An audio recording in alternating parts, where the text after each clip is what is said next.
राजा परीक्षित को 7 दिन में मरने का श्राप लगा है। जिस व्यक्ति को 7 दिन में ही मरना हो उसे क्या करना चाहिए? राजा परीक्षित को कितने दिन में मरना है? 7 डेज। 7 दिन में मरने का श्राप ही लगा। अब कोई टाल नहीं सकता, कोई ऑप्शन नहीं है कि जान बचेगी। कोई बात नहीं, मैंने कथाओं में हमेशा आपको एक बात सिखाई है और आपसे एक बात बहुत जोर से कही है कि जीवन में जब समस्याएं आए तो तुरंत हमें समस्याओं में उलझना नहीं है, बल्कि समस्याओं से समाधान की तरफ जाना है। समस्याएं तो आएंगी, इस दुनिया में ऐसा कौन है जिसके जीवन में समस्याएं ना हो? पर खिलाड़ी उसी को कहा जाता है जिसके पास समस्या का समाधान हो। तो आपके पास समस्या है तो समाधान भी आपके पास होना चाहिए। पर अक्सर समाज में ये देखने को मिलता है कि समस्याएं आती हैं तो आदमी समस्याओं में घिर जाता है, समाधान पर कोई दृष्टि नहीं होती, समाधान की तरफ कोई जाता नहीं। राजा परीक्षित को 7 दिन में मरने का श्राप लगा। अच्छा चलो, आप अपने आप को राजा परीक्षित की जगह रख करके देखो। आपको पता लग जाए कि आपको 7 दिन में मरना है तो आप क्या करेंगे? आप खड़े हो जाइए राजा परीक्षित की जगह, बताइए आप क्या सोचेंगे उस समय जब आपको डॉक्टर ये कहेगा कि आप ओनली 7 दिन की आपकी जिंदगी है, 7 दिन में आप मर जाओगे, तो आप क्या सोचेंगे, क्या चाहेंगे? इन 7 दिनों में आप क्या करेंगे? क्या देखना चाहेंगे? क्या खाना चाहेंगे? कहाँ सोना चाहेंगे? किससे बात करना चाहेंगे? किससे झगड़ा करना चाहेंगे? अच्छा बताओ, आपको पता चल जाए कि हमें 7 दिन बाद मरना है तो फिर आप किसी से झगड़ा करेंगे? नहीं करेंगे।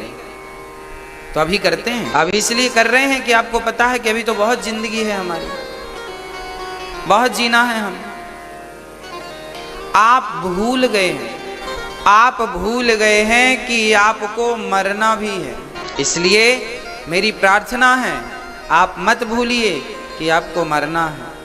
याद रखें हम सब, मैं भी इसमें सम्मिलित हूँ, मुझे भी पता चल जाए कि 7 दिन में मरना है तो मैं क्या सोचूंगा आपका तो मैं बता नहीं सकता, क्योंकि आपके मन की कौन जाना है, पर मैं अपने मन की कहता हूँ। यदि मुझे पता चल जाए कि मुझे 7 दिन में मरना है, वैसे आपको मैं एक बात स्पष्ट कर दूं, मैं रोज सवेरे उठ के सबसे पहले अपने मरने की तैयारी ही करता हूँ कि आज मर गया तो कोई फर्क नहीं पड़े, आज सारे अच्छे काम आज सवेरे सवेरे कर लो, फिर दोपहर को मरे या रात को मरे क्या फर्क पड़ता है। तो मैं तो रोज उठते ही अपने मरने की तैयारी कर लेता हूँ। हम तो रेडी हैं, मौत अभी आ जाए तो अभी चले जाएं खुश प्रसन्नता से। 7 दिन की तो छोड़ दो, हमें तो आज की आज बुलावा है तो बड़ी प्रसन्नता से चले जाएं। क्यों? क्योंकि जीवन में अब कुछ पाने की शेष इच्छा रही नहीं। आदमी जिंदा इसलिए तो रहता है कि उसके सपने होते हैं कि ये पूरा कर लूं, ये पूरा कर लूं, इसके लिए आदमी जिंदा रहता है। अभी ये बाकी है, पर मेरे तो कोई सपने नहीं है, मेरा तो अपना कोई स्वप्न नहीं है। हाँ, मैं ये जरूर सोच लेता हूं कि कुछ बूढ़ी माओ के लिए, वृद्ध माओ के लिए कर लूं, और जब तक जिंदगी है मैं ये नहीं कहता भगवान से कि मुझे इसके लिए जिंदगी देना, ना ना ना, मेरे पास जो जिंदगी है मैं तो उसका सदुपयोग कर रहा हूँ। बुलावा आए तो ये सब काम धाम छोड़ के भी जाने की तैयारी है। वो तो जिंदगी है, इसलिए क्या करेंगे उसका, तो चलो सेवा कर लेते हैं माओ की, अन्न क्षेत्र चलाते हैं, अन्न की सेवा करते हैं और दवाई की सेवा करते हैं, क्योंकि जिंदगी है। इसलिए इसी व्यस्ततम जिंदगी में बुलावा आ जाए तो मैं यूं नहीं कहूंगा, मैं एक भजन गाता हूं कि 1 मिनट की मोहलत दे दो, मेरा बुलावा आएगा तो मैं 1 मिनट की मोहलत नहीं मांगूंगा। ये तो आपके लिए सुनाता हूं कि आप मांग लेना 1-1 मिनट। अपने राम को 1 मिनट की भी जरूरत नहीं है, क्योंकि हमने उस 1 मिनट का अभी से सदुपयोग करना शुरू कर दिया है। आखिरी के लिए थोड़ी बैठेंगे, अभी से उस 1-1 मिनट का सदुपयोग कर रहे हैं। 2 तारीख से आज 9 तारीख हो गई, एक भी दिन का गैप नहीं हुआ। मैंने कंटिन्यू ठाकुर जी की कथा आपको सुनाई है, बिहारी जी की कथा आपको सुनाई है, आपके मध्य कथा सुना रहा हूँ। तो ये क्या कर रहा हूं मैं, ये मेरी तैयारी चल रही है। हाँ, रोज मैं अन्न क्षेत्र जाने की कोशिश करता हूं, रोज जाता हूं, भले 2 मिनट के लिए जाऊं, जाता जरूर हूं। पता नहीं कौन सी रोटी मेरी आखिरी रोटी हो देते हुए, पता नहीं कौन सी अच्छाई मेरी आखिरी अच्छाई हो, इसलिए अच्छाई ही करो, बुराई को किनारे कर दो। करना ही नहीं है बुरे काम, अच्छे कर लो बस। कोई दूसरा जन्म होगा, भगवान जी से कहेंगे प्रभु ऐसा हर किसी भी जन्म में मुझे भेजना, किसी भी योनि में भेजना, अच्छाई में लगाना, बुराई से दूर रखिएगा, अच्छे काम कर लो बस। तो राजा परीक्षित 7 दिन के हैं मात्र, और हम लोग भी बहुत ज्यादा के नहीं हैं। आजकल ब्रह्मा जी ने अभी अभी नया साइलेंट अटैक लॉन्च किया है, पता ही नहीं चलता आदमी कब चला जाता है।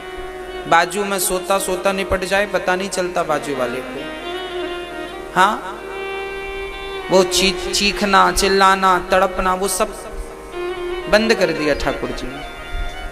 साइलेंट अटैक, जिंदगी का भरोसा नहीं है। इसलिए सुखदेव जी राजा परीक्षित से कहते हैं राजन 7 दिन बहुत हैं, 7 दिन बहुत हैं, चिंता ना करो। आत्म कल्याण करने के लिए 7 दिन बहुत होते हैं, बहुत। एक घड़ी में खटवांग ने 2 घड़ी में अपना कल्याण किया था। आपकी मुक्ति में देर नहीं लगेगी, आपके भवसागर जाने में देर नहीं है, आपको भगवान की प्राप्ति में देर नहीं है। देर इस बात में है कि आप सहज और सरल कब हो पाएंगे। आप सहज हो जाएं, सरल हो जाएं, कल्याण हो जाएगा। आपके भीतर जो तमाम बुराइयां हैं वो चली जाएं, सारी दुनिया से मन हटकर मन भगवान में लगने लग जाए, यही तो मोक्ष का साधन है। और क्या चाहिए। हाँ, हमारी मैया श्री सुमन खंडेलवाल अलवर से आई हैं। मैया जी सब कुछ है घर में, सब कुछ है, पर सबसे मन को हटाकर और वृंदावन में वास चाहती हैं। भागवत जी के चरणों में चाहती हैं अपने मन को लगाना। इसका तात्पर्य क्या है, इनका मन भगवान में लग चुका है। संसार से मन अब हटाना नहीं पड़ेगा, अब हट चुका है, धीरे धीरे हट गया। सुमन मैया को मैं लगभग 5-6 वर्षों से जानता हूं। जब हरिद्वार में मैया जी आई थी, हरिद्वार में बहुत पहले, मुझे लगता 7 वर्ष ही हो गए होंगे, 8 वर्ष, तब हरिद्वार में कथा हुई थी, तब मैया जी पहुंची थी, पहली बार भेंट हुई। तब से निरंतर कथाएं सुनते सुनते सुनते 8 वर्ष में ऐसा परिवर्तन हुआ कि घर परिवार से सदा सदा के लिए मोह ममता छूटकर बिहारी जी के हो गए, बचे नहीं, हो गए बिहारी जी के शरण में आ गए। ये क्या है, कथा का परिणाम है। कथा धीरे धीरे जब जाती है ना, तो क्या करती है, धीरे धीरे वो संसार से हमें बाहर करती है। मैं आपसे ये कभी नहीं कहता और ना कहूंगा कि आप अपने कर्तव्यों को छोड़ दीजिए। आपका बेटा है, बेटी है, बेटी की शादी करना, बेटे का विवाह करना, ये आपका परम कर्तव्य है। जब आप इससे निवृत्त हो जाएं, तब फिर आप त्याग करें घर परिवार का, फिर मन हटाएं धीरे धीरे। वृंदावन आए, 2 महीने रहें, जगन्नाथ जी 2 महीने रहें, मन करे तो फिर घर जाएं। हमें बुराई नहीं करना किसी के, नहीं हम तुम आप तुम्हारा मुंह नहीं देखेंगे, नहीं, लड़के नहीं आना आपको। लड़के आओगे तो वृंदावन में मन नहीं लगेगा, और प्रसन्न चित्त से आओगे तो मन लगेगा। छोड़ना 2 प्रकार का होता है ना, जा रहे हैं हम नहीं आएंगे वापस। एक छोड़ना तो ये होता, हम नहीं आएंगे, तुम्हारी शक्ल नहीं देखेंगे, जा रहे वृंदावन, जा वहीं रहेंगे। एक छोड़ना ऐसा होता, और एक छोड़ना ये होता है, बेटा खुश रहना, हम जा रहे हैं, बिहारी जी बुला रहे हैं, हम वहाँ रहेंगे और हम अपना मरण वहीं चाहते हैं बेटा, हाँ तुम यहाँ खुश रहना, हाँ, ये कह के भी आप प्रसन्न चित्त से निकल जाइए। कौन सा बेहतर है, गुस्सा हो के आना या प्रसन्न चित्त से आना? प्रसन्न चित्त से आएंगे तो आपका मन लगेगा। और यदि आप घर में बेटा बहू से, पति पत्नी से झगड़ा करके वृंदावन आ गए, तो लिखित में दे सकता हूं आप वृंदावन रहेंगे जरूर, पर मन नहीं लगेगा। आपका मन बहू और बेटा में ही धरा रहेगा, नाती पोतों में ही रखा रहेगा। इसलिए प्रसन्न चित्त से, त्याग तो जरूरी है, पर त्याग जबरदस्ती नहीं, त्याग प्रसन्न चित्त से हो, खुशी से हो। ऐसा त्याग चाहिए। तुलसीदास जी अपनी पत्नी से कितना प्रेम करते थे। पत्नी ने कह दिया जितना प्रेम हमसे करते हो इतना भगवान से करते तो कल्याण हो जाता। लो, पत्नी ने उपदेश दे दिया और तुलसीदास जी को एक सेंटेंस याद रह गया कि जितना प्रेम हमसे करते हो इतना भगवान से करते तो कल्याण हो जाता। तुलसीदास जी उसी क्षण उल्टे पांव चल पड़े। जब पत्नी ये कहती है तो बढ़िया है भाई। एक स्त्री को पति की जरूरत पड़ती है, एक स्त्री को पुरुष की जरूरत पड़ती है, एक पुरुष को भी एक स्त्री की जरूरत पड़ती है, पत्नी की जरूरत पड़ती है। सारे रिश्तों की अपनी अपनी अहमियत है। परंतु जब पत्नी कह दे कि अब आप क्यों हमारे पीछे पड़े हैं, आपका तो कल्याण भगवान के भजन में है, मुझसे कल्याण नहीं है। तुलसीदास जी ने इस बात को बड़ी गंभीरता से लिया और पलटकर पत्नी की तरफ देखा नहीं। कहते हैं तुलसीदास जी को 30-40 साल बाद उनकी पत्नी प्रयागराज में मिली थी तो तुलसीदास जी पहचान गए थे, अच्छा तुम वही हो ना। तो उनकी पत्नी ने जानते हो पलट के क्या जवाब दिया, वाह रे तुलसीदास, इतना बड़ा ज्ञानी हो गया, इतना बड़ा ग्रंथ लिख दिया, फिर भी अभी पत्नी को पहचान रहा है। वाह, शायद तुलसीदास को तुलसीदास बनाने के लिए ये पत्नी आई थी। वैराग्य, कई बार मन घर की तरफ भागता है तो वो बार बार पत्नी क्या करती, ठोकर मार देती, फिर वापस आ जाता। हाँ, जीवन में त्याग इतना भी सरल नहीं है जितना हम समझ रहे। परंतु जीवन में त्याग सरल तो नहीं है मेरी मां, पर एक बात और कह दूं कि अभ्यास में भी बड़ी ताकत होती है। हाँ, अभ्यासेन तु कौन्तेय वैराग्येण च गृह्यते। गीता में भगवान कह रहे हैं अभ्यास करिए वैराग्य का, धीरे धीरे। हम आपसे ये नहीं कहेंगे कि आप छोड़ दो, हम ये कहेंगे संसार में रहो, कमल के पुष्प के जैसे रहो। कमल का फूल भी तो रहता है ना, आप भी रह लो। कमल का पुष्प रह लेता है पानी में, कीचड़ में, पर कीचड़ की बूंद को अपने में लगने नहीं देता। धीरे धीरे। सुखदेव जी कहते हैं राजन, सुखदेव भगवान कहते हैं राजन, जिसे जल्दी मरना हो उसे कीर्तन करना स्टार्ट करना चाहिए। आपने बड़ा ही उत्तम प्रश्न किया है। जगत के कल्याण के लिए कीर्तन करो, श्रवण कथाओं का करो, बार बार कथा सुनिए, बार बार कथा सुनिए, बार बार कीर्तन कीजिए, बार बार भगवान की शरणागति लीजिए। और मैं आपसे एक चीज और कहूंगा, आप बिल्कुल सरल हो जाइए, सहज बन जाइए। आपकी सरलता, आपकी सहजता कई बार व्यक्ति का स्वभाव आकर्षित करता है। कई बार व्यक्ति का स्वभाव अपनी ओर आकर्षित करता है कि नहीं, ये सामान्य बातें हैं, सब जानते हैं इन चीजों को। किसी किसी का स्वभाव अपनी ओर आकर्षित कर लेता है। स्वभाव इतना अच्छा होता, किसी किसी का, सब में नहीं होता। किसी का स्वभाव अच्छा होता है तो उससे बार बार मिलने का मन करता है, इनका स्वभाव अच्छा है, बात अच्छे से करते हैं, मिलते अच्छे से हैं। हाँ, जब आपके स्वभाव से दुनिया के लोग आकर्षित हो सकते हैं तो क्या आपके स्वभाव से मेरे गोविंद आकर्षित नहीं हो सकते? भगवान को भी आकर्षित करना हो अपनी ओर तो अपना स्वभाव मधुर करना पड़ेगा। स्वभाव कैसा हो?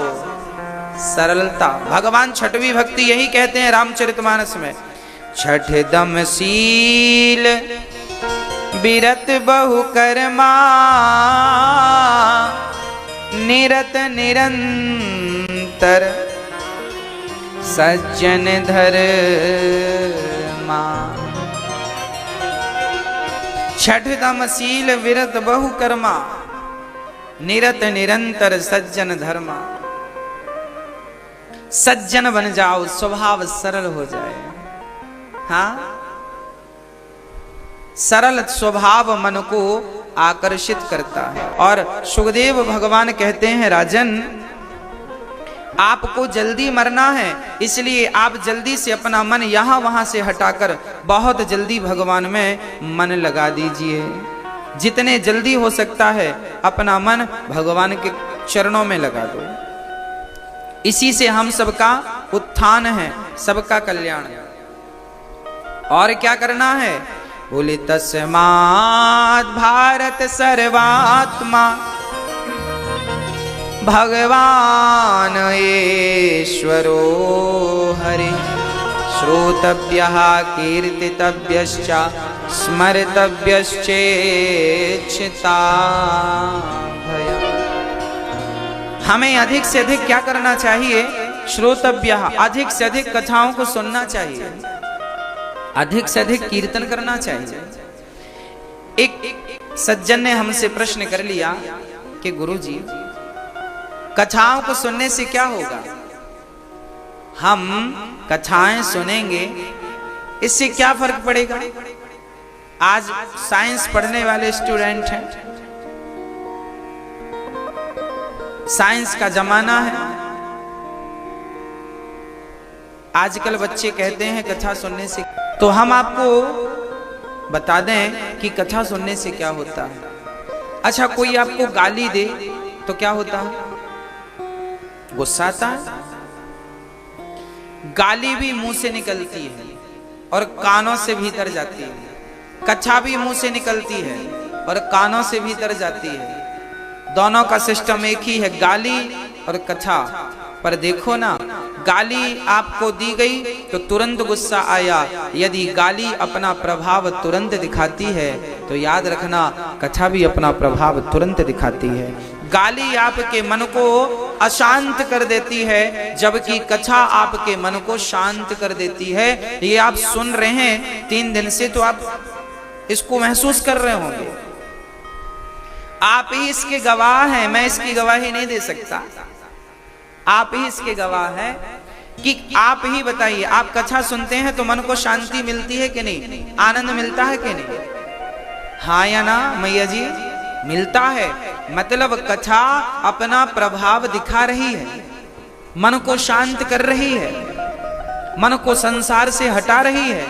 हाँ, इसलिए कथा तुरंत प्रभाव दिखाती है, कथा कल्याणकारी है। इसलिए हमारे गोस्वामी जी कह गए कि एक घड़ी आधे घड़ी आधे की बुनियाद, तुलसी चर्चा राम की हरहि कोटि अपराध। ज्यादा ना सही तो 1 घड़ी मतलब 24 मिनट, 1 घड़ी आधी घड़ी। आप ज्यादा नहीं कम, 1 घड़ी आधी आधा 12 मिनट। आधे मतलब आधी की बुनियाद मतलब 12 के आधे 6। आप ज्यादा नहीं तो 6 मिनट ही सही, पर भगवान की चर्चा रोज करने की आदत बनाओ, रोज बनाओ। धीरे धीरे मन विषयों से हटेगा, धीरे धीरे मन भगवान में लगेगा। अच्छा, मन जो है ना बहुत अनकंट्रोल है, भागता बहुत है, जाता बहुत है, यहाँ वहां मन स्थिर नहीं होता। और पूरी भागवत आपको यही समझाएगी कि मन को स्थिर करना है। अच्छा, मन को स्थिर करना है ये तो सब कहते हैं, ये बताओ मन स्थिर होगा कैसे? आप बताओ, मन को स्थिर करने के लिए क्या करना चाहिए? क्या करना चाहिए बताओ? आप अपना अनुभव बताओ, फिर हम बताएंगे आपको।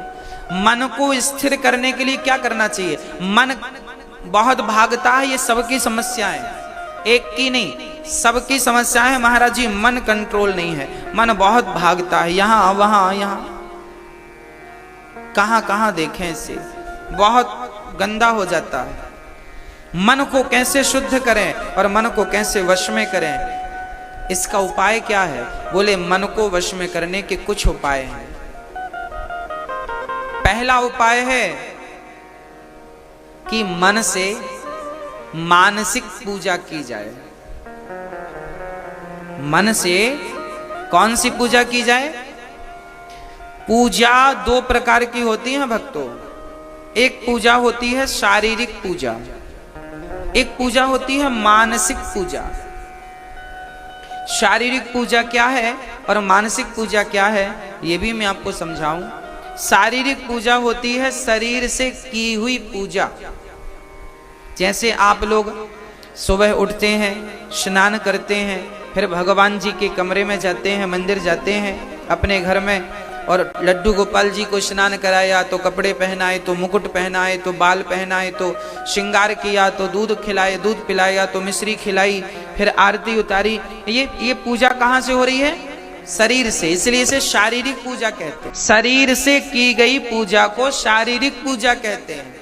एक पूजा और होती है जिसे हम मानसिक पूजा कहते हैं। मानसी पूजा, मन से की गई पूजा को मानसी पूजा कहते हैं। अब मैं आपको एक चीज और बता दूं, शारीरिक पूजा में यदि मानसिक पूजा ना जुड़े तो शारीरिक पूजा का कोई अर्थ नहीं। इसलिए हमें शारीरिक पूजा कम, मानसिक पूजा ज्यादा करनी चाहिए। आपके घर में आज मैं दोनों पूजाएं करके बताता हूं आपको, आइए हमारे संग करते हैं। शारीरिक पूजा पहले करते हैं। शारीरिक पूजा रोज करनी चाहिए, जरूरी है। भाई, बच्चे को जब स्कूल जाता है ना, तो मास्टर जी उसका हाथ पकड़ के ब्लैक बोर्ड में काखा गाघा ABCD लिखवाते हैं।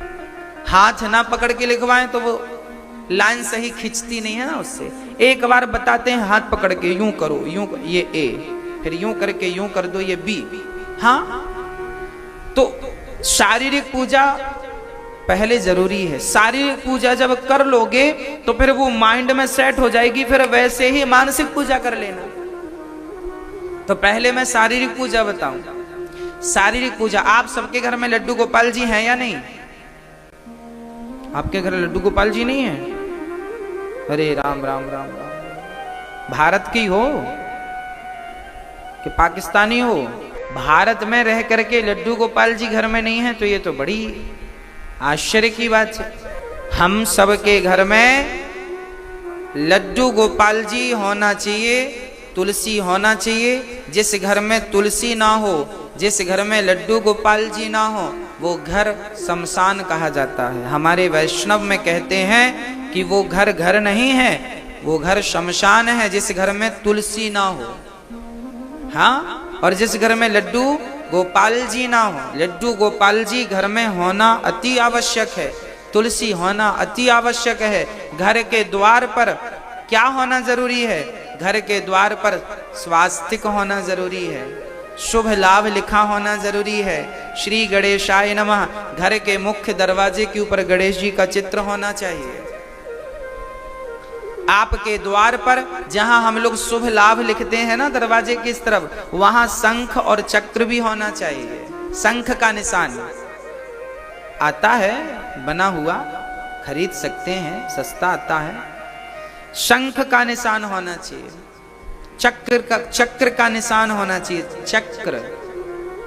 हाँ, जिस घर में सुदर्शन चक्र जानते हैं ना भगवान का, वो सुदर्शन चक्र आपके घर में अंकित होना चाहिए कहीं पर, द्वार पर, मेन फ्रंट द्वार पर, ताकि कोई आए तो आपको चक्र का दर्शन हो। जब आपके द्वार पर चक्र होगा तो वो भगवान का सुदर्शन चक्र बन करके और आपके घर में कोई बुराइयों को प्रवेश नहीं करने देगा। आप इन चीजों को माने ना माने, परंतु ये चीजें हनुमान जी जब लंका गए ना तो विभीषण का घर कैसे पहचाना बताओ? हनुमान जी लंका गए, मंदिर मंदिर प्रतिकर शोधा, देखे जहां तहां अगणित जोधा, गयऊं दसानन मंदिर माही, अति विचित्र कहीं जात सुनाही, शयन किए दे खा कपिते ही, मंदिर महुना देख वैदे, भवन एक पुनी दीख सुहावा, हरि मंदिर तहाँ भिन्न बनावा। क्या भिन्नता थी वो सुनो। रामायुध अंकित ग्रह, सुंदरकांड की चौपाई और दोहे पर ध्यान देना। ये हम हिंदुओं की पहचान है। लंका में भी यदि एक हिंदू है सच्चा तो वो लंका में भी ऐसी व्यवस्थाएं करता है। रामायुध अंकित ग्रह शोभा वर्णि न जाय, नव तुलसी का वृंद तहां देखे हरस कपिराय। रामायुध, रामायुध राम के आयुध मतलब विभीषण की कुटिया में एक तरफ धनुष बना था, दूसरी तरफ बाण बने थे। रामायुध, राम के आयुध क्या है? धनुष और बाण। तो दरवाजे के एक तरफ धनुष बना था और एक तरफ, रामानंदाचार्य परंपरा में आज भी धनुष और बाण दरवाजे के इस तरफ बनाया जाता है, और हमारी श्री रामानुजाचार्य परंपरा में शंख और चक्र बनाया जाता है। ये परंपराएं अपनी अपनी हैं। हाँ, सारी परंपराएं भगवान की तरफ ले जाती हैं। हाँ, ताकि शंख चक्र का भी अस्तित्व बचा रहे और धनुष बाण का भी अस्तित्व बचा रहे। तो या तो अपने घर पे शंख चक्र लगाएं, अंकित करें, या धनुष बाण अंकित करें, लगाएं। तो विभीषण ने कुटिया पे क्या लगाया था? एक तरफ धनुष, एक तरफ बाण, और लिखा था कुटिया पे एक तरफ रा, एक तरफ मां। राम, रावण आता बोलता क्यों रे ये क्या लिखा है? तो विभीषण रावण से कहता रा मतलब रावण, मां मतलब मंदोदरी, मैं तो आपका पुजारी हूं। ऐसे छिप छिप के भजन करता था विभीषण लंका में। सोना हूं पवन सुत रहनी हमारी, जिमि दस नहीं महु जीव विचारी। जैसे दांतों के बीच में जिह्वा रहती है, यहाँ जाए तो दांत काट लें, यहाँ जाए तो दांत काट लें, ऐसे लंका में दुष्टों के बीच में विभीषण ने रह करके भगवान की भक्ति छिप छिपा के किया, पर करके रहा। आज कोई कहे कि मेरी सास, मेरी बहू, मेरा पति, मेरा देवर, मेरा जेठ, मेरा ससुर भक्ति नहीं करने देता, तो भक्ति करने क्या नहीं देगा? अरे कोई तुम्हारी श्वास ऑक्सीजन लेना थोड़ी रोक सकता है। तो परमात्मा को तो आप ऑक्सीजन मान लीजिए। ऑक्सीजन, हर श्वास में भगवत चिंतन हो, भगवत भक्ति हो, यही ईश्वर है। और हम तो निवेदन करेंगे, आप अपने घर में निश्चित रूप से अपने घर में अंकित, आजकल लोग क्या लगाते हैं? कुत्तों से सावधान लगाते हैं ना। ये कौन लोग हैं? इन्होंने कभी कथा नहीं सुनी होगी। कुत्तों की संगत करते करते खुद क्या बन गए? लिखा ही हो कुत्तों से सावधान। ये घर किसका है? घर किसका है? कुत्तों से सावधान मतलब यहां रहता कौन है? उनके शब्द में उनको ही जवाब है। लिखा ही है कुत्तों से सावधान, यहां रहता कौन है? आपने तो नहीं लिखा रखा। नहीं, पड़ोसन बोलेगी देख तूने भी तो लिखवाया है। हाँ। तो आप ये गलतियां ना करना, अपने घर में भगवान का नाम लिखवाना। श्री राम जय जय राम ये लिखवाना। श्रीमन नारायण, हमारे नारद जी क्या गाते हैं? श्रीमन नारायण नारायण नारायण, या लिखवाओ तो श्रीमन नारायण नारायण नारायण। श्रीमन एक बार, श्रीमन, श्री मतलब लक्ष्मी, लक्ष्मी सहित श्रीमन, श्रीमन नारायण नारायण नारायण। ये 3 बार नारायण, 1 बार श्रीमन बोल के ये एक मंत्र हो गया। एक मंत्र पूरा क्या हुआ? श्रीमन नारायण नारायण नारायण। ये एक पूरा सेंटेंस पूरा हो गया। अब गाते हैं ना हम लोग, श्री राम जय जय राम। ये एक सेंटेंस ये पूरा हो गया। तो या लिखवाओ श्री राम जय जय राम, ये लिखवाओ अपने घर। या तो लिखवाओ श्री कृष्ण गोविंद हरे मुरारी, हे नाथ नारायण वासुदेव। श्री कृष्ण गोविंद हरे मुरारी, हे नाथ नारायण वासुदेव। या तो आप श्री कृष्ण गोविंद अपने घर पे लिखाओ, या श्री राम जय जय राम लिखाओ, या श्रीमन नारायण नारायण लिखाओ। तीनों का अर्थ एक ही है, तीनों एक ही है, नाम रूप अलग हैं पर हैं एक नारायण तीनों। तो आप अपने घर में ये लिखवाएं और आप लड्डू गोपाल जी को अपने घर पे सबसे पहले आप स्नान करें, सुंदर से वस्त्र पहने, सूर्य भगवान को एक लोटा जल चढ़ाएं। सूर्याय नमः आदित्याय नमः। आप लोग सूर्य भगवान को जल चढ़ाते हैं कि नहीं? हम सबको नित्य सूर्य भगवान की उपासना नित्य करनी चाहिए। जल में थोड़ा सा कुमकुम डाल लो, लाल जल हो, कुमकुम रोली जो आप डाल सकते हैं, या फिर गुड़ डालो, मीठा जल, या तो रंगीन जल चढ़ाओ तो आनंद की अनुभूति होती है। भगवान को रंगीन जल बड़ा अच्छा लगता है, सूर्य भगवान को। प्लेन जल भी ठीक है, पर रंगीन जल। सूर्याय नमः आदित्याय नमः भौमाय नमः खगाय नमः भास्कराय नमः, सब बोल के 12 नाम और सूर्य भगवान को जल चढ़ाइए। कुछ ना आए तो आप 12 बार यही बोल दो, सूर्याय नमः सूर्याय नमः सूर्याय नमः सूर्याय नमः सूर्याय नमः सूर्याय नमः सूर्य। 12 नाम अलग अलग ना आए तो एक नाम को 12 बार बोल दो, है ना। सूर्य भगवान को जल चढ़ा, जय हो सूर्य भगवान।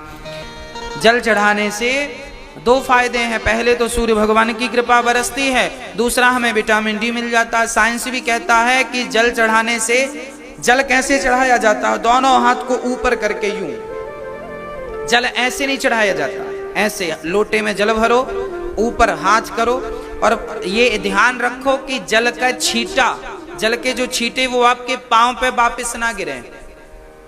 हाँ, आप ऊंची जगह पर खड़े हो जाएं और नीचे तुलसी रख लें या नीचे कुछ पात्र रख लें, तो फिर जल ऐसे चढ़ाएं, या फिर कटोरी, गहरी कटोरी या बाल्टी रख लो तो छींटे निकलने के सवाल खड़े नहीं होंगे। उसके छींटे पांव पे नहीं पड़ना चाहिए, इसका भी हमें ख्याल रखना चाहिए। हाथ ऊपर करके जल, सूर्याय नमः सूर्याय नमः सूर्याय नमः, ऐसे ऐसे हमें जल चढ़ाना चाहिए ऐसे। इससे क्या होगा, इससे साइंस कहता है कि ये जो जल की धार गिर रही है, इस धार से जब सूर्य का प्रकाश टकराता है तो आपने सुना होगा 7 रंग निकलते हैं आकाश में, जिसे हम इंद्रधनुष कहते हैं, है ना। तो जो जल आपने ऊपर से लिया है वो सूर्य का प्रकाश जब पड़ेगा तो एक इंद्रधनुष बनेगा, और वो इंद्रधनुष आपके चेहरे पर पड़ेगा। उससे आपके चेहरे पर, आपके त्वचा पर, आपकी चमड़ी पर जो दोष हैं वो उस किरण से समाप्त हो जाएंगे। ऐसा मैं नहीं, साइंस कहता है। वो किरण जो जल से होती हुई गुजरती है, आप पर पड़ती है, वो किरण काफी फायदा करती है। तो साइंस के आधार पर फायदा है, और हम आध्यात्म दृष्टि से कहें तो सूर्य भगवान को प्रणाम है। तो पहले जल चढ़ाना चाहिए, जल चढ़ाकर प्रणाम करो सूर्य भगवान को। हे प्रभु, जैसे आपने प्रकाश देकर हमारे घर में नई खुशियां दी हैं, नया सवेरा दिया है, ऐसे अपनी कृपा वर्षाकर हमारे मन मंदिर को शुद्ध करें और हमारे हृदय के भी अंधकार को मिटाएं। जैसे रात्रि के अंधकार को सूर्य भगवान मिटा देते हैं, प्रार्थना करो हे सूर्य भगवान, मेरे भीतर के अज्ञान के अंधकार को भी आप मिटा दीजिए। ऐसा प्रणाम करके फिर अपने घर में आओ, जहां आपका मंदिर है वहां एक आसन लगाओ, या तो पूर्व दिशा की तरफ मुंह करो या तो उत्तर दिशा की तरफ मुंह करो। मुंह करके बैठ जाओ, और बैठकर बड़े प्रेम से आप सबसे पहले ठाकुर जी को, लड्डू गोपाल जी को आप सबसे पहले उठाओ। रात्रि को सुलाए थे कि नहीं? सुलाए थे तो उठाओ। कैसे उठाते हैं? ये नहीं डायरेक्ट उठा के बिठाल दिया ना, पहले उनके पांव दबाओ। लड्डू गोपाल जी ना आपके घर में, पहले उनके चरण दबाओ। देखिए, यही भाव है।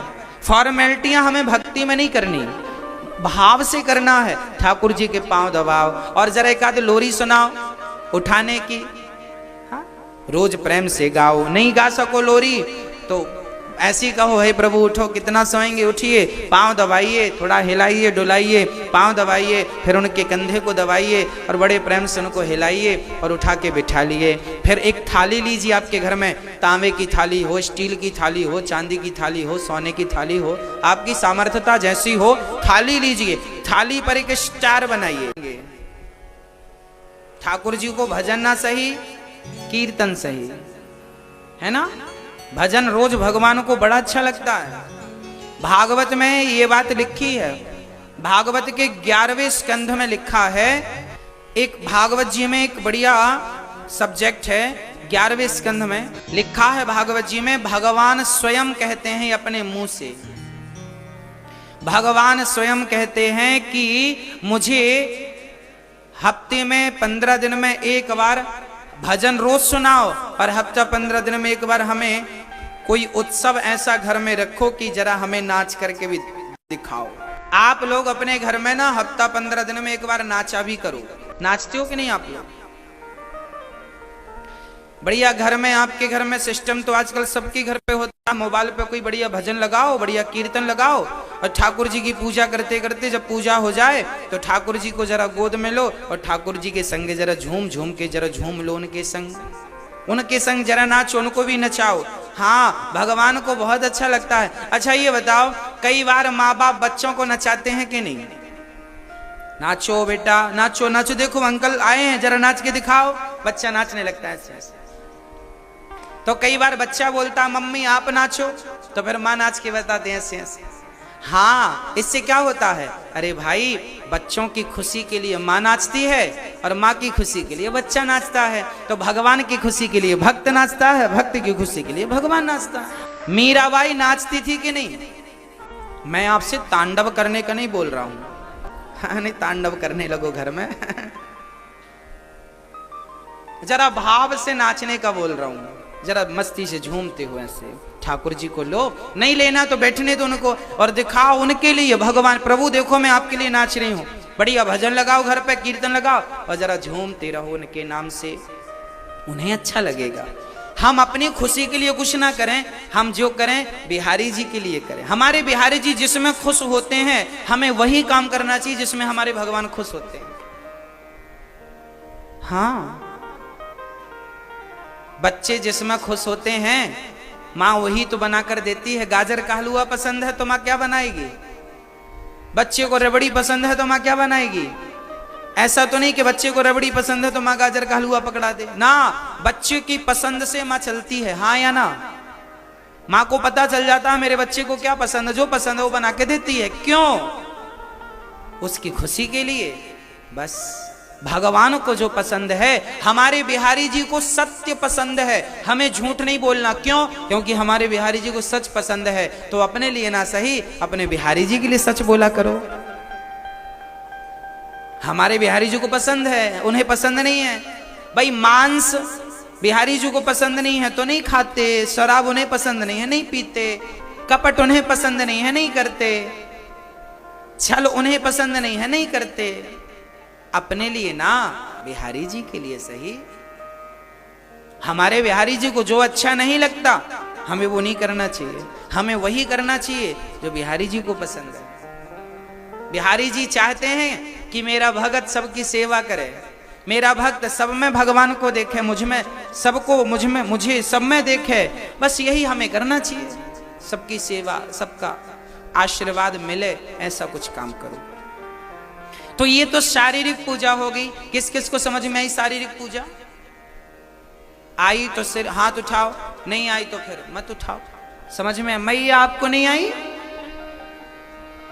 हाँ, नहीं, हाथ उठाने का कोई चार्ज नहीं है, वैसे चार्ज नहीं रखा गया। हाँ, उठाओ, हाथ उठ रहे हैं तो उठाओ। समझ में आई हो तो उठाओ, कहने से मत उठाओ। समझ में आई मैया? नहीं आई? आप ही नहीं आए थे तो हम क्या करें? आप ही अब भी आए। चलो, अब आपको हम मानसिक पूजा सुनाते हैं। शारीरिक पूजा तो हो गई, जो थे बेचारे भक्त वो सुन लिए। अब आप YouTube पे सुन लेना। अब आपको शारीरिक पूजा नहीं, अब मानसिक पूजा सुनाते हैं। शारीरिक तो समझ में आ गई, ऐसे ऐसे करना, कैसे भोग, कैसे क्या करना, सब करेंगे ना कल से। हाँ, अब मानसिक पूजा। मानसिक पूजा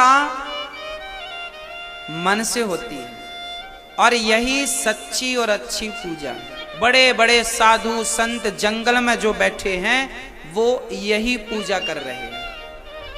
इसी पूजा के बल पर वो साधु संत जंगल में बैठे हैं, यही पूजा है। मीराबाई यही पूजा करती थी, यहाँ तक कि राधा रानी और राधा रानी की जितनी सखियां थी, मतलब जो गोपियां थी, वो यही पूजा करती थी। कौन सी पूजा? सूरदास जी भी ये पूजा करते थे।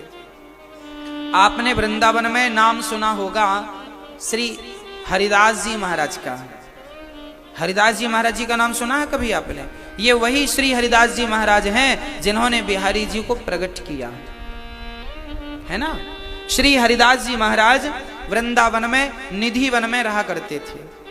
आज भी उनकी समाधि निधि वन में है। निधि वन में श्री हरिदास जी रहते थे और हरिदास जी रोज बैठ जाते थे, सवेरे से शाम तक बैठे रहते थे। अभी हम बंसी बट गए थे, 15-20 दिन भी नहीं हुआ होगा, अभी इसी कथाओं के दौरान टीवी पर भी आपने देखा था। बंसी बट गए थे, वहां साधुओं का हमने दर्शन किया। शाम को 4 बजे साधु गुफा में चले जाते हैं और रात्रि के 9 बजे निकलते हैं। 4 से 9 बजे तक वो केवल भगवान का ध्यान, भगवान का नाम जपते हैं। जंगल में है, खाने पीने की भी कोई परवाह नहीं। कई तो ऐसे ऐसे साधु हैं कि कई दिनों में निकलते हैं। यही बंसीवट में, यही वृंदावन में हमने देखे अपनी आंखों से। कीर्तन भजन में लगे हैं बेचारे। केवल यही तो चाहते हैं वो कि एक बार इनका दर्शन हो जाए। इनके दर्शन के लिए लोग नाना प्रकार के काम कर रहे हैं। आप भागवत सुन रहे हैं किसके लिए? इन्हीं के लिए। वो उल्टे लटके हैं जंगलों में, सिर केवल खड़े हैं, तपस्या कर रहे हैं, खाना पीना त्याग दिया। किसके लिए? इन्हीं के लिए। जो जितना साधन कर सकता है सो करे। सारे साधन हैं इन्हीं के लिए, डायरेक्ट या इनडायरेक्ट। तो मानसिक पूजा श्री हरिदास जी महाराज करते थे। कैसी पूजा करते थे?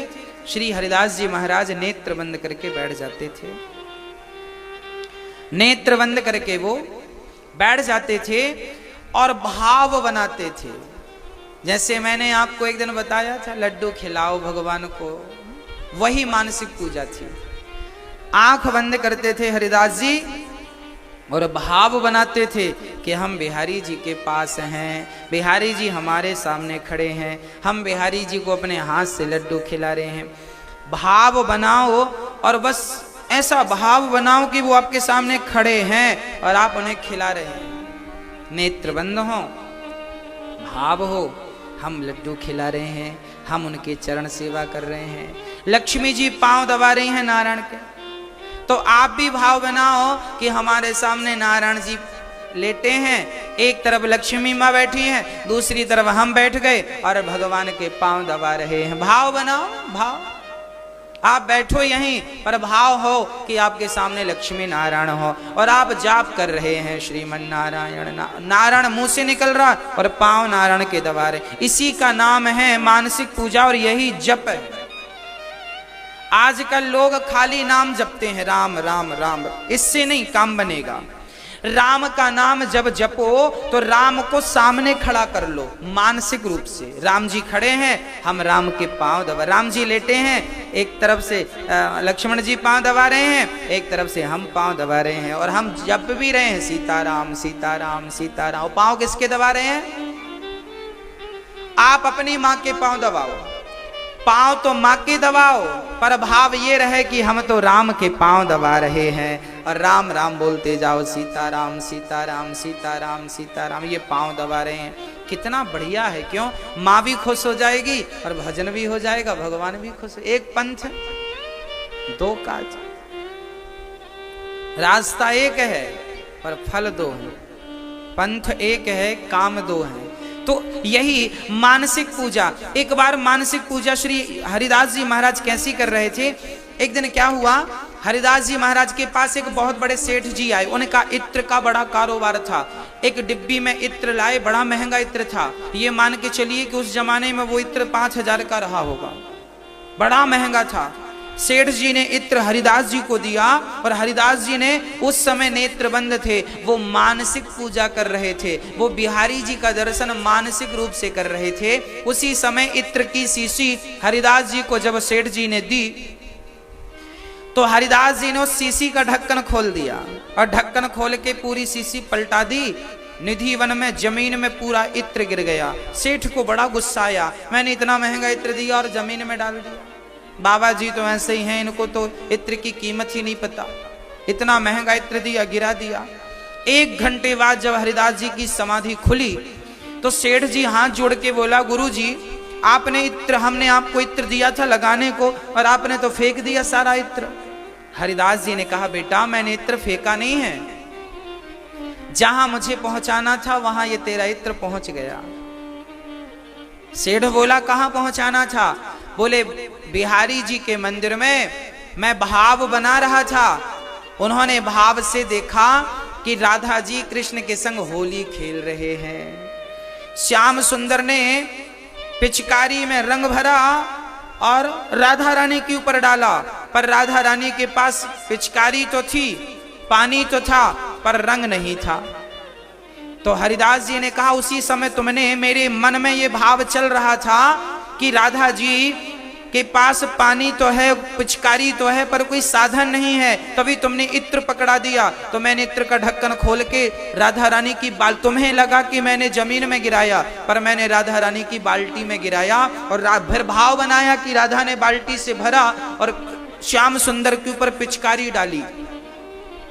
अब हरिदास जी ने सेठ का हाथ पकड़ा और बिहारी जी के मंदिर ले गया, और जैसे ही बिहारी जी के मंदिर पहुंचे ना, तो उसी इत्र की खुशबू पूरे मंदिर से आ रही थी। वो सेठ आश्चर्यचकित हो गया, महाराज इत्र गिरा निधि वन में और खुशबू आ रही है यहाँ बिहारी जी में, क्यों? क्योंकि मानसिक रूप से भगवान तक पहुंच गया।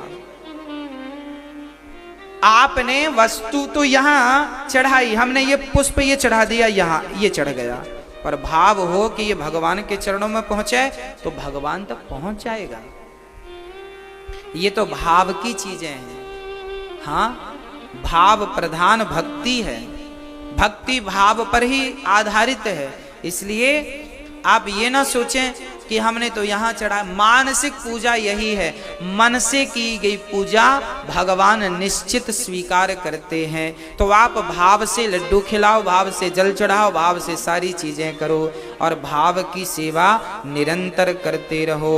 बोलिए भक्तवत्सल भगवान की जय। जय श्री राधे श्याम। हाँ प्रिय भक्तों, श्री सुखदेव भगवान कहते हैं, राजन भगवान दीनों पर दया करने वाले हैं। एक बार भगवान कहां चले गए पता है?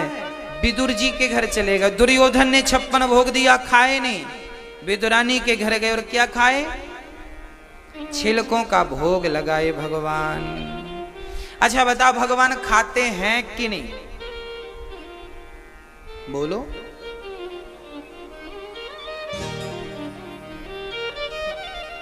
खाते हैं भगवान? तो हमने 4 रोटी रखी थी, 4 की 4 ज्यों की त्यों रखी, खाते तो कम नहीं हो जाती? खीर रखी तो कटोरे भर के तो कम नहीं भई, तो फिर कैसे खाए भगवान बताओ? 4 रोटियां रखी थी, 4 की 4 रखी रह गई। खीर रखी थी, ज्यों की त्यों रखी रह गई। तो क्या इसका अर्थ ये है कि भगवान नहीं खाते? भगवान खाते हैं। इसको कैसे सिद्ध करके बताओगे? क्या सबूत है कि भगवान खाते हैं? भाव आजकल के पढ़े साइंस वाले बच्चे थोड़ी मानेंगे कि भाव। साइंस पढ़ने वाले बच्चों को तो सिद्ध करके दो। बच्चे आजकल के भाव आप नहीं मानते। आज की पढ़ी लिखी जो समाज है, साइंस पढ़ने वाले स्टूडेंट हैं, बच्चे हैं, ये तुम्हारा भाव आप नहीं मानते।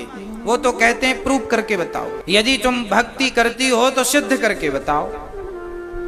आज आपके बच्चे यदि साइंस पढ़ते हैं तो आप अपने बच्चों को कैसे सिद्ध करेंगे कि भगवान खाते हैं? आज हम आपको करके बताएंगे, फिर आप बच्चों को बता देना। आज हम आपको सिद्ध करके बताएंगे कि भगवान खाते हैं। रावण का अहंकार किसने खाया? राम ने खाया। कंस का अहंकार किसने खाया? कृष्ण ने खाया। हिरण्यकश्यपु का अहंकार किसने खाया? नरसिंह भगवान ने खाया। बलि का अहंकार किसने खाया? वामन भगवान ने खाया। भगवान खाते क्या है? अहंकार खाते हैं। तो क्या इसका अर्थ यह है आपके भीतर अहंकार आएगा, उस अहंकार को कौन खाएगा? देर सवेर आदमी का अहंकार टूटता जरूर है, हाँ या ना? आज नहीं टूटेगा तो कल टूटेगा, कल नहीं टूटेगा कब तक अकड़ दिखाएगा, कब तक अकड़ेगा? अच्छों का अहंकार नहीं टिका, हमारा और आपका क्या टिकेगा? तो भगवान अहंकार ही खाते हैं और भोजन भी खाते हैं। कैसे? एक उदाहरण हमेशा मैं देता हूं।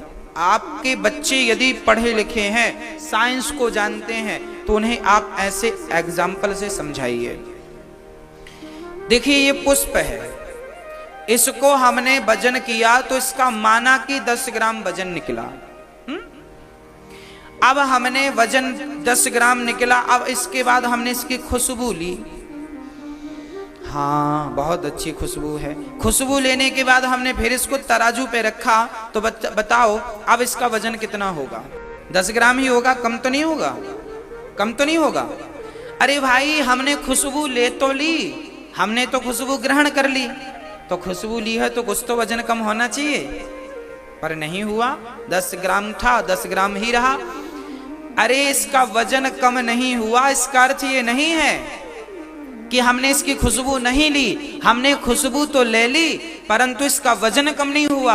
उसी प्रकार भगवान के सामने जब दाल चावल सब्जी रोटी रखी जाती है तो भगवान दाल चावल सब्जी रोटी नहीं खाते, पर उस भोजन की जो प्रेम की खुशबू है वो भगवान ग्रहण कर लेते हैं। भक्त के प्रेम की खुशबू, भक्त के भाव की खुशबू और भोजन की प्रेम की खुशबू ग्रहण कर लिया, बस हो गया, भोग लग गया। अब वो सब में बांट दो, वही है। भगवान सब में है। आपका पेट भरेगा तो भगवान का पेट भर जाएगा। याद रखना ये चीज, भगवान कभी डायरेक्ट नहीं खाते, भगवान सदा इनडायरेक्ट खाते हैं। जैसे माँ खाती है तो गर्भ के बच्चे का पेट अपने आप भर जाता है, हाँ या ना? या ना? माँ गर्भवती है, 9 महीने का गर्भ है, माँ खाए तो बच्चे के पेट में अपने आप चला जाता है, नरा जोड़ा रहता है माँ के शरीर से। माँ का खाया पिया इनडायरेक्ट बच्चे के भीतर चला जाता है। उसी प्रकार दीन दुखी माता पिता, कोई भी जरूरतमंद हो, आपने किसी को पेट भर के खिला दिया तो वो उसके माध्यम से भगवान के पेट तक पहुंच जाता है। अरे इंसान की संतुष्टि ही परमात्मा की संतुष्टि है, जीवात्मा की संतुष्टि परमात्मा की संतुष्टि है, माँ की संतुष्टि परमात्मा की संतुष्टि है। इसलिए हम जीव की सेवा करें, संसार में जितने लोग हैं सबकी सेवा करें, इनकी सेवा से ही भगवान खुश होते हैं। हाँ, इसलिए भगवान भोजन करते हैं। आज पूज्य श्री अनिरुद्धाचार्य जी महाराज ने हम सभी लोगों को बहुत ही उत्तम एवं शिक्षाप्रद कथा सुनाई है। आशा करता हूं कि इस शिक्षाप्रद कथा से हम सभी लोग कुछ न कुछ शिक्षा अवश्य ग्रहण करेंगे और अपने जीवन को सुखी और सात्विक बनाने का प्रयास करेंगे। मित्रों, अगर आपको यह शिक्षाप्रद कथा पसंद आई हो तो वीडियो को लाइक करें और अधिक से अधिक लोगों को शेयर भी करें, जिससे और भी लोग महाराज जी की इस शिक्षाप्रद कथा से शिक्षा लेकर अपने जीवन को सुखी बना सकें। मित्रों, अगर आपने अभी तक हमारे चैनल को सब्सक्राइब नहीं किया है तो हमारे चैनल को तुरंत सब्सक्राइब भी कर लें, जिससे आपको नोटिफिकेशन के माध्यम से महाराज जी के शिक्षाप्रद कथा तुरंत प्राप्त हो सकें। मित्रों, तो कल फिर किसी शिक्षाप्रद कथा के साथ आप लोगों के समक्ष प्रस्तुत होंगे। तब तक के लिए जय श्री राधे।